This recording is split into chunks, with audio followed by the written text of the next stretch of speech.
I am going to kill you. I am going to break in your teeth and stab you. And make this world a better place. Here, you have to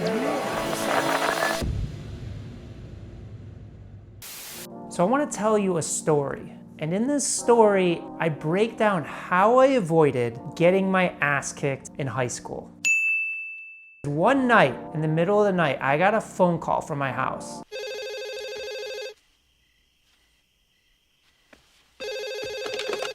Hello? From one of the top football players in the high school. And he basically said, I am going to kill you. I am going to break in your teeth and stab you. Listen, asshole! No, you listen, Doodle. You hang up on me again, I'll gut you like a fish, understand? Now, would he have actually killed me? Probably not. Because I grew up in the north suburbs of Chicago. So it obviously wasn't the worst place to grow up in the world. But to me, I felt like I was gonna die. And I had no idea what to do. Well, it all goes back to gym class, and we all remember gym class. So in our high school, we would have juniors or seniors run the gym class because there's so many kids. I went to a high school with 4,000 people. So our gym class had hundreds of kids in it. And the gym teacher obviously couldn't control everybody, so they had the upperclassmen come in and help manage it. So at the time, I was a sophomore and we had a junior gym leader, and she just so happened to used to date the head of the football team, who was a very scary and strong guy, and I was a very skinny and puny sophomore at the time. Gangsters, what's up, guys? And I didn't really know. I wasn't like super interested in girls at the time. I wouldn't say I had zero interest, but that wasn't really my focus. So me being the naive young sophomore, I didn't really realize that she kind of liked me. And over time, it kind of evolved and I caught on, and we would train phone calls and stuff like that. We never really ended up going out at all, but somehow this managed to work its way up to the ex-boyfriend. Hey, Twinkle Douche. If I wanted you in the cafeteria, I would have taped you to a lunch lady. And that really set him off. It really pissed him off. And we weren't even dating. I didn't even end up kissing this girl. He called me in the middle of the night, threatening my life, saying, listen, if you don't stop talking to her, I am going to kick your teeth in. I'm going to stab you the next time I see you in school. So obviously, if you get one of those calls, you take it seriously when you're young. And I was in a state of anxiety, stress. I couldn't sleep. I had to find a way to get out of it. So I was racking my brain. What is the solution to get out of this? Because obviously I couldn't fight this guy. I would probably die literally in the middle of the hallway of the school if he punched me once. I just kept racking my brain and racking my brain, and all of a sudden I knew there was a group of kids that were kind of like the loner kids, and they were known as the crazy ones. Eat my shorts. They were known for stabbing people. You know, these rumors get started in high school. So I decided, well, maybe if I become friends with them,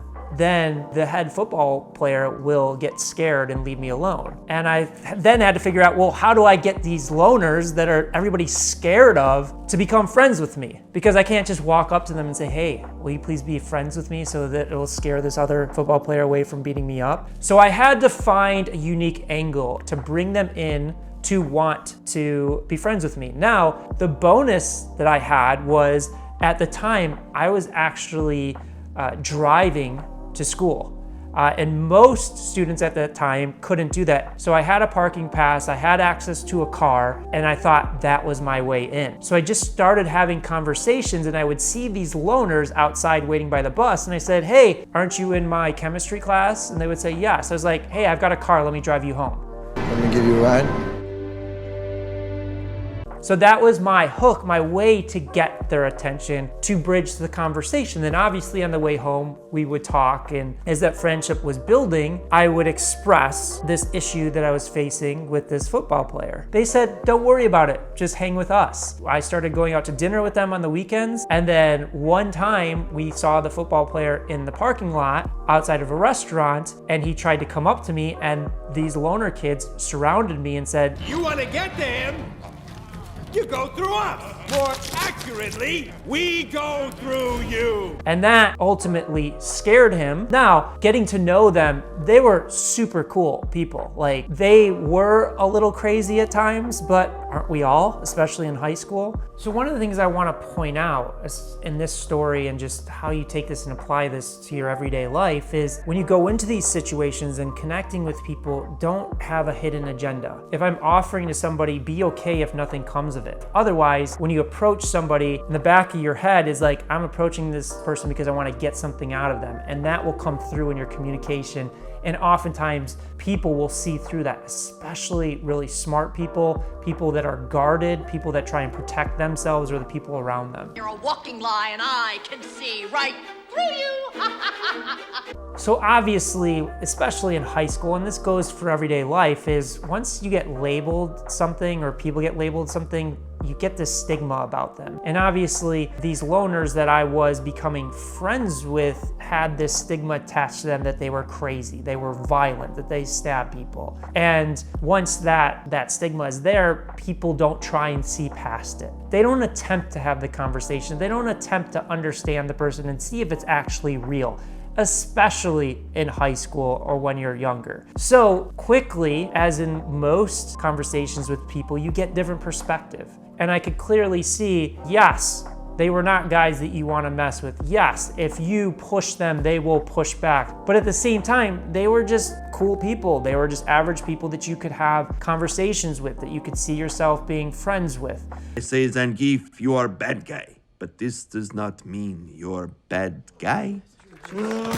So another important lesson for me, and we've all heard this analogy a million times and I almost hate to say it, but don't judge a book by its cover. And this is a huge opportunity extending beyond, the high school years that I've learned in business, is that sometimes the people that have a negative stigma attached to them or the people that are told to stay away from, that could present the biggest opportunities, because those people may be the keys to the next door of your career, your next job, your next client. So I'm often brought into major corporations, companies and brands that are making hundreds of millions, if not billions of dollars. And they bring me in for a fresh set of eyes to look at where there's opportunities for growth. How do they scale to the next level, or how do they solve a very specific problem? And in one instance, I was brought into a company, a very well-known brand, and they asked me to do an analysis of the entire company, of what their strengths, what their weaknesses were, because they were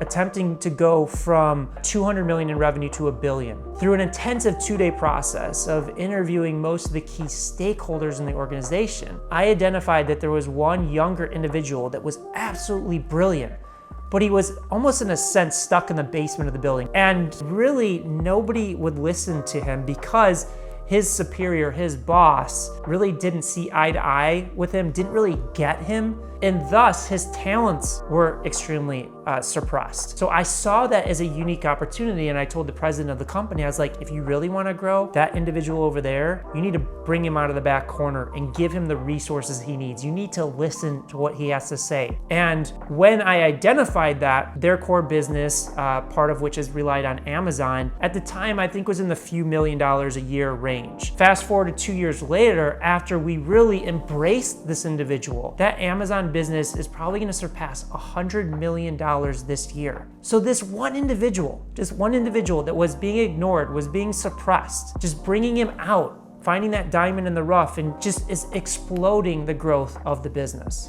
So I hope you liked the video. I want to hear from you below in the comments. Tell me of a story that you were bullied in high school or bullied growing up. How did you deal with it? After watching this video, how would you approach it differently? Or what lessons did you take away from this video that you can start implementing in your life or your business today? Also, if you enjoyed the video, please click the subscribe button and the like button, and I look forward to seeing you next time.